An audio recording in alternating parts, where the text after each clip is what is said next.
10D, adopt a resolution authorizing the city manager to execute a contract with Pacific Access Contractors, Inc. for the purchase and installation of a wheelchair lift for the library in the amount of $40,000 and approving a construction budget in the amount of $46,000. The library facility maintenance program is included in our CIP for a total project cost of $87,000, which includes bedroom improvement, installation of electrical outlets for laptops, and the installation of a wheelchair lift. On June 22nd, you approved all of the other items, bedroom improvement, electrical improvement, including for the wheelchair, except the wheelchair procurement and installation itself. On all of the other work already was completed. On August 23rd, the department went out for bid and received only one proposal from Pacific Access Contractors. They are a qualified contractor and have experience in this type of work. They will perform this installation in about 4 or 5 months. The cost with the 15% contingency proposed at this time will be $46,000 included in our budget. If you have any questions. Questions? Through the chair. This basically is the installation of the lift in the library. Correct. What I'm trying to wonder is the 15% contingency. Why does that need to be so high if in essence it's just an installation of a lift? I would think 15% just seems rather high. Is really, say, judgment call, 10 or 15%. No contingency is approved without special reason. That means if will be less needed, certainly the fund will not be expended. Well, no, and I appreciate that, but if we're just approving a 10%, but this is 15, and like I said, the scope of the work is very specific. It's the installation of a lift. We've bought the product, we're installing it.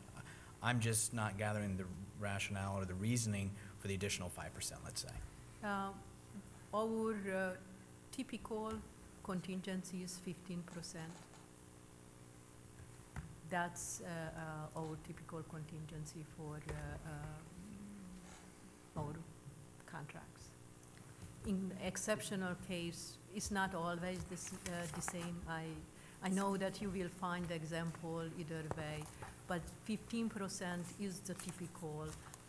In exceptional cases, for more unknown, you are increasing it. If I may interject. Go ahead, Ken. You just stated that no contingency costs would be expended without approval. Whose approval? For the department approval. For the department approval. Correct. If it's no those or any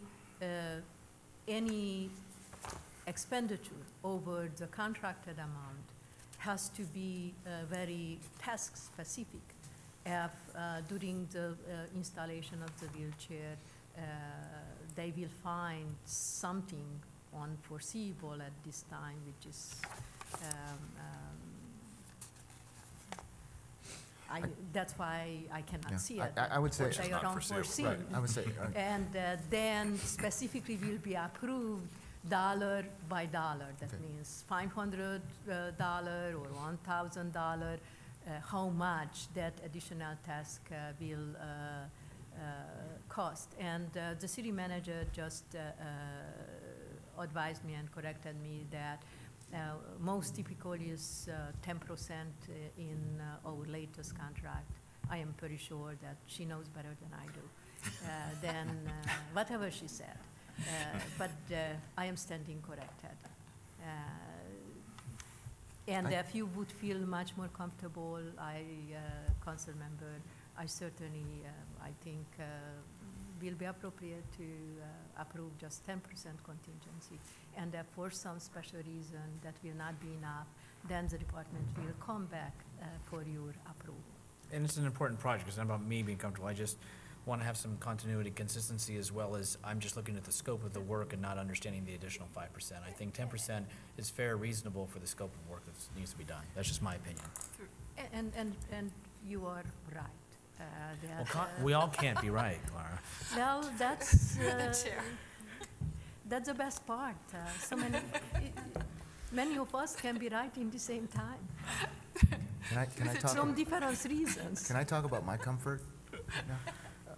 I think I can appreciate what Councilmember, the Vice Mayor is saying, but, and I don't know, maybe it's for a future discussion, but I've always been uncomfortable with these contingencies. And we go through and we read these staff reports and we try to understand what's being built or installed or the costs and things.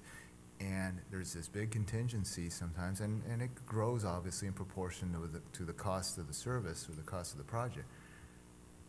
We don't really know whether that contingency is being used.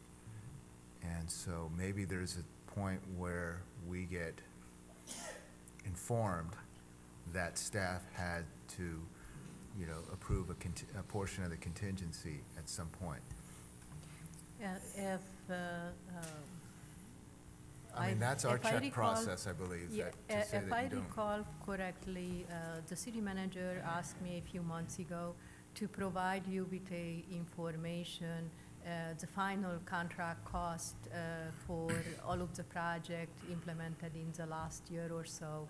And you could see from that information provided to you that most of the contracts were below the contingency or the final approved dollar limit. Also, based on the new process discussed between us and the city manager, which hopefully will be presented to you shortly, will be proposed some kind of closeout step for all of our projects, when you will see on the consent agenda a final cost for all of our projects, that basically showing what was the initial approved budget for the project and what was after the closeout, the final cost of the project. And you will have that level of information available and control available to you. My last question, 120 days to test, it just seems like a long time to, you know, to install this and then test it for that long. I'm just curious why such a length of time?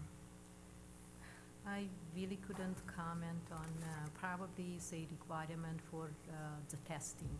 That probably is a, and also probably a procurement time that will take, they will, after the contract will be awarded, they will order the wheelchair, and they need some very longer delivery time, like some special equipment. Okay, Good. thank you. Irene? I'd just like to make a couple comments. First of all, I think contingencies are a good idea. I know that some are 10, some are 15, but with the old buildings that we have, with the unforeseen, sometimes unrecorded changes and unknown things behind walls, I think it's smart to have a contingency, because you open a wall, there's something there nobody knew about, and things change. So I'm sure our department heads, all of them, are very conscious of how they spend the money and are duly noting when we exceed the original contract amounts. Especially, the other thing about this is if something happens and we don't have a contingency and they need to come back and ask for more money for any particular project, it extends the life of the project, which delays, especially for the library, the wheelchair lift, which delays the whole thing, which adds cost and adds inconvenience. So, especially in this case, I would ask us to keep the 15% contingency. And with that, unless somebody else has. I actually had some questions okay. before. Michael? Yes. Thank you. From what I understand, all the funding for this is coming from capital improvement. Is that correct? Correct, and this grant funded. I did forgot to mention that the city entered in a $50,000 grant agreement contract with the county, and also the remaining of the fund comes from the library community development block grant and the state library fund. Okay. That is basically, this project is funded through special dedicated funds. Okay. And if we chose not to do this project at this time, those funds would be lost? I think you could, and certainly the city manager can correct me, but would be my assumption that the state library fund could be used for something else. That is correct, but the CDBG grant funds, the $50,000 for the lift itself, would not be able to be used for any other purpose. Okay. All right, thank you. You're on. Thank you. I'd like to introduce the resolution for adoption. Councilmember O'Connell. Aye. Councilmember Ibarra. Aye. Councilmember Salazar. Aye. Vice Mayor Medina. Aye. Mayor Ruane. Aye. Item 10E. And just for Yes. my humor, after it's all done and the 120 days is tested, I'd like to see how much contingency was spent. Whether it was 10, 15%, or what the percent was, just to humor me. I certainly Thank will you. provide want you to with take that a ride. information.